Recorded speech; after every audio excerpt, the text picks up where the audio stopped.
오늘의 부동산 이슈입니다. 부동산 폭락은 이것이 시작될 때 진짜라는 이야기가 있습니다. 바로 한국 아파트 시장의 꼭대기를 차지하고 있는 강남과 서초의 하락이라는 부분입니다. 오늘은 강남과 서초의 폭락 시점을 미리 말씀드리겠습니다. 불과 5개월 전까지만 하더라도 강남과 서초구 지역의 신고가 행진이 이어졌습니다. 그 외 지역은 뚜렷한 약세가 나타났습니다. 그래서 2020년 5월을 보면 일기 신도시하고 강남 서초하고 그 외 지역이 양극화가 굉장히 심했습니다. 현재도 강남이나 서초 지역은 그렇게 의미 있는 하락은 없습니다.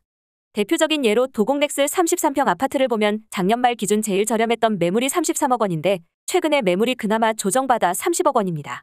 인근의 다른 아파트들은 20% 넘게 하락한 단지들도 많고 음마 아파트도 고점 대비 25%가 빠졌습니다. 그거에 비하면 이제 막 조정 시작할까 말까 하는 수준밖에 되지 않습니다. 그런데 43평 같은 경우 작년 말에 39억 원이었고 현재는 38억 원에 나와 있습니다. 거의 조정이 거치지 않은 것입니다. 서초 지역도 비슷한 상황입니다. 반포자이 35평 2021년 12월 30일 가장 저렴했던 매물이 34억 5천만 원입니다. 그리고 현재 가장 저렴한 매물이 34억 원에 나와 있습니다. 거의 조정을 안 거친 것입니다. 50평은 작년 말 제일 저렴한 매물이 43억이었으나 현재는 47억이 제일 저렴한 매물입니다. 현재 강남, 서초 외 지역의 하락세를 생각하면 분명한 양극화입니다. 덜 떨어진 것입니다. 음마 아파트 같은 경우 고점 대비 25% 가까이 빠지면서 20억 원대가 깨졌습니다. 잠실헬스도 27억 원에서 7억 원이 하락하여 19억 원대 실거래가 찍히며 20억 원대가 무너졌습니다. 고덕동에 있는 아파트도 19억 원대까지 갔다가 현재 14억 3천만 원까지 빠진 상황이고 마포 지역도 버티다가 이젠 4억 원 정도 떨어졌다는 얘기가 본격적으로 나오고 있습니다. 이렇게 다른 지역의 하락폭을 생각하면 강남, 서초는 아직 조정이라고 느끼기에도 애매한 상황이라는 것입니다. 그럼 이들 지역의 하락세가 약한 이유는 무엇일까요? 두 가지를 말씀드리면 강남과 서초 지역이 본격적인 하락을 안 했고 하락해도 시장의 기대치에 못 미치는 이유는 첫 번째는 늦게까지 고가 거래가 유입됐다는 점입니다. 대선 전후로 해서 강남과 서초 지역 재건축 중심으로 매수세가 유입됐습니다. 규제 완화에 따라서 다시 신고가 행진이 이어질 거라는 기대감에 강남, 서초 지역 초고가 아파트 지역으로 매수세 유입과 가격 상승이 이뤄졌다는 것입니다. 다른 아파트 단지는 작년 말부터 해서 서서히 하락세를 나타냈는데 서초, 강남 지역은 여전히 5월까지 신고가 행진이 이어졌습니다. 원래 집값이 하락할 때는 최소 6개월 정도 시간이 필요합니다. 그럼 한 5개월 정도의 시차가 있는데 아직 그 시기가 안 됐기 때문에 강남, 서초가 떨어지지 않았다고 볼 수 있습니다. 또 하나는 서초구 지역에 대규모 이주 수요가 발생했습니다. 작년 중순부터 반포 재건축 반포주공을 중심으로 이주 수요가 발생했는데 이주를 할 때 중요한 것은 이주비입니다. 그 이주비를 10억 이상씩 뿌려 주변 전세 가격이 껑충 뛰어 올라간 것입니다. 그래서 이 지역은 전세값 하락세가 늦게 나타나는 결과가 만들어졌습니다. 지금 전세 가격이 부동산 가격에서 굉장히 중요한 역할을 합니다. 왜냐면 잠실 지역이나 고덕동 지역의 현재 특징인 2년 전 전세 시세보다 현재 전세 시세가 낮게 유입되는 역전세 난 상황 때문입니다. 예를 들어 2년 전에 전세 시세가 10억이었는데 현재 전세 시세가 7억입니다. 일반적인 신축 아파트는 전세가율이 50%보다 낮을 수 없습니다. 전세가 10억일 때 20억의 매매 호가가 형성됐다가 전세 시세 7억이니까 14억으로 매매 호가가 조정되다 보니 가격이 뚝뚝 떨어지고 있다는 겁니다. 근데 서초 지역이나 강남 지역은 이런 역전세난이 아직 안 온 겁니다. 예시로 반포자이 아파트의 전세 시세 변화를 보겠습니다. 올해 2월 말에 전용 84제곱미터 전세가 19억 원이었습니다. 6월 27일 날 전세 시세를 봤더니 제일 저렴한 게 18억 원입니다. 큰 차이가 나지 않습니다. 그리고 최근에서야 전세 시세가 많이 떨어지면서 15억 원 수준까지 하락했습니다. 이것도 9월 중순부터 떨어지기 시작하여 그전에는 거의 변화가 없었습니다. 또한 대형 면적 전용 132제곱미터를 보면 2월 말에 30억 원에서 6월 27일까지 30억 원이 유지됐다가 최근에서야 26억 원 수준까지 급격히 하락하는 모습이 나타났습니다. 다른 지역보다 전세 가격 하락세가 4에서 5개월 늦게 나타난 것입니다. 그러다 보니 8월에 들어서야 서초구 아파트 지역이 좀 약세가 나타나며 뒤늦게 하락 압력이 나타나고 있습니다.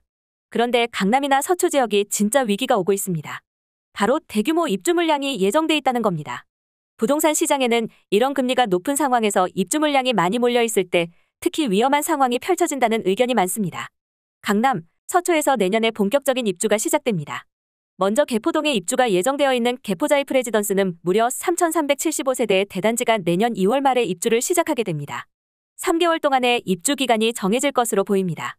이게 얼마나 많은 규모인지 설명드리면 강남 지역에 이렇게 3,000세대가 넘게 입주한 게 2006년 1월에 도곡렉스 이후에 처음입니다. 그런데 기준금리가 이례적으로 높은 수준인 3%가 넘는 고금리 상황에서 입주를 하기 때문에 충격이 불가피하다는 것입니다. 왜냐하면 3,000세대가 넘는 입주 물량을 강남구가 감당할 수 있냐는 부분 때문입니다. 내년 2월 말 정도가 되면 기준금리가 아무리 못해도 3.5% 이상이 될 거라 예상하는 가운데 주택담보대출 8% 이야기가 진짜 나올 수 있습니다. 전세자금 대출도 7% 이상을 예상하고 있습니다. 하지만 어차피 대출도 안 되는 아파트 단지이기 때문에 주택담보대출이 문제가 아닙니다. 매매값이 문제가 아니라 전세값 급락 때문에 주변 부동산 시장이 쑥대밭이 된다는 것입니다. 이 시기에 전세값이 아마 2년 전 대비해서 30% 정도 낮게 형성이 될 가능성이 있습니다. 근데 강남 지역이 2년 전에 전세 시세가 15억 원에서 20억 원 정도 형성이 됐습니다. 여기서 30% 정도 빠지면 집주인이 아무리 못해도 4억에서 5억 원의 현금이 필요하다는 것입니다. 이 똘똘한 한 채 갖고 있는 집주인이 그거 하나 마련하지 못할까? 라고 하실 수 있습니다. 하지만 이 정도 현금을 마련할 여유가 있다면 애초부터 전세를 놓지 않고 반전세나 월세를 본다고 생각합니다. 강남 지역은 대부분 월세 거래가 훨씬 많습니다. 옛날부터 보유한 사람들은 다 월세로 돌렸다는 겁니다. 그러면 2년 전에 전세 놓은 사람은 뭘까요? 바로 영끌 투자한 사람이라는 겁니다. 영끌에서 투자했는데 4억에서 5억을 마련할 수 없기에 집값이 떨어진다는 겁니다. 두 번째는 반포동입니다. 반포 지역은 하나도 떨어지지 않았습니다. 그런데 여기도 내년 8월 이후에 큰 변화가 나타날 가능성이 있다는 겁니다. 바로 레미안원베일리 2,990세대의 대단지 아파트가 2023년 8월에 입주가 예정이 돼 있습니다. 2009년 3월에 반포자이 이후에 가장 많은 물량이 쏟아지는데 이때도 기준금리가 3.5% 이상 유지될 것으로 예상이 됩니다. 당연히 전세자금 대출금리와 주택담보대출금리가 워낙 높은 수준이기 때문에 이 아파트에 입주할 수 있는 수요자가 굉장히 제한됐고 집주인들이 예상하는 것보다 낮은 전세 시세가 형성되면서 급매물 가능성, 특히 인근의 역전세난 발생 가능성이 굉장히 높다는 것입니다. 특히 반포 지역은 이주비 대출로 전세값 조정 없이 굉장히 높은 시세가 형성된 곳입니다. 이게 한꺼번에 무너질 가능성이 높다는 것입니다. 특히 서초 지역은 똘똘한 한 채 열풍으로 매도인이 전세를 사는 조건으로 거래가 체결된 곳이 많은데 이 매도인이 배신하고 나간다고 할 수도 있고 그렇게 되면 돈을 어디서 끌어오다가 안 되면 급매로 던지고 그것도 안 되면 경매로 넘어가는 것입니다. 이런 상황이 굉장히 많이 펼쳐질 것으로 예상됩니다. 강남과 반포 지역에 매수 계획이 있는 분들은 이렇게 입주 물량이 몰릴 때 기회를 잡으시길 바랍니다. 강남 지역은 2023년 3월에 그리고 2024년 3월에 대규모 입주 물량이 잡혀있고 전통적인 집값 약세 시기이기도 하기 때문입니다. 이때 노리시는 게 저가 매수의 기회라고 예상하고 있습니다. 특히 강남 지역 개포동 지역을 입성할 생각을 하시는 분들은 이 시기를 꼭 기억하시길 바랍니다. 서초 지역은 아까도 말씀드렸다시피 2023년 8월부터 9월까지 입주 물량 증가에 따른 역전세난이 발생할 가능성이 크고 그에 따라 매매가, 전세가 동반 약세가 나타날 가능성이 있습니다. 지금 하나도 안 떨어져서 아마 매수세도 없지만 이 시기에는 그동안 안 떨어진 게 한꺼번에 반영될 가능성이 높다는 것입니다. 오늘의 부동산 이슈 네티즌들의 반응을 살펴보며 마치겠습니다. 여러분들의 의견도 댓글로 남겨주세요. 2.3배 오른 만큼 정상화되는 과정입니다. 분양받았을 때 가격으로 떨어지던가 더 떨어져라. 절대 집 사지 맙시다. 반토막 나야 합니다. 너무 올랐다는 걸 사람들이 다 안다는 거. 국민의 소득 기준과 맞지 않는 집값은 더 많이 내려야 정상. 물가도 비정상. 그냥 젊은이들이 결혼해서 애 낳고 근면 성실하게 돈 모으면 충분히 살 수 있는 가격으로만 내려가면 정말 좋겠네요. 꿈을 가질 수 있게요. 그게 정상이죠. 집값 내리면 모두 다 좋은 거임. 자식 손주들도 집 구하기 쉬워집니다. 거시적으로 봐야 됨. 떨어져도 될 듯. 근데 이 틈을 노려서 중국인이나 외국인들이 거래가 많이 생길까봐 걱정되긴 한다. 떨어진 가격대를 우리나라 국민들이 누려야 할 텐데. 계속 이런 현상이 전국적으로 장기간 계속되어 거품을 빼야 한다. 그게 국민을 위하는 길이다. 투기도 막고 집값도 안정되고 정부가 강제적으로 시행해야 할 일이다. 그동안 오른 거에 비하면 내린 건 눈꽃만큼. 앞으로 반 이상은 더 떨어져야 정상이지. 대한민국 출산율이 세계 최악으로 줄고 있다. 첫 번째 원인은 집값이다. 부동산 투기 때문에 수입에 비해 집값이 너무 가파르게 오르고 있고 집 때문에 결혼을 포기하고 출산을 포기하고 육아를 포기하고 맞벌이를 하지 않으면 안 되는 세상이 대한민국이다. 집값은 계속 내려야 한다.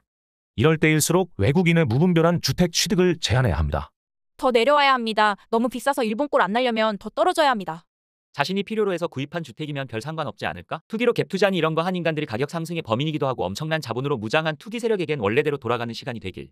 솔직히 지금 가격에서 반토막은 나야 됨. 시간 지나면 지날수록 인구는 줄고 집은 남아돌게 되어 있다.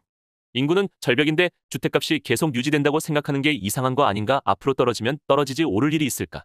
아파트 가격이야 떨어지든 말든 상관없는데 대출 많은 가게가 얼마나 버텨주냐. 곧 금리가 중요하다고 생각해요. 비싸게 산 사람들이야 떨어지면 속은 쓰리겠지만 가처분 소득이 줄어드는 건 경제 자체가 흔들릴 수 있으니 걱정이네요. 원가 수준으로 떨어져서 주택은 주거용이라는 공식이 고정되길 바랍니다. 여기까지 네티즌들의 반응이었습니다. 시청해주셔서 감사합니다. 여러분들의 의견도 댓글로 남겨주세요. 구독과 좋아요는 영상 제작에 큰 힘이 됩니다.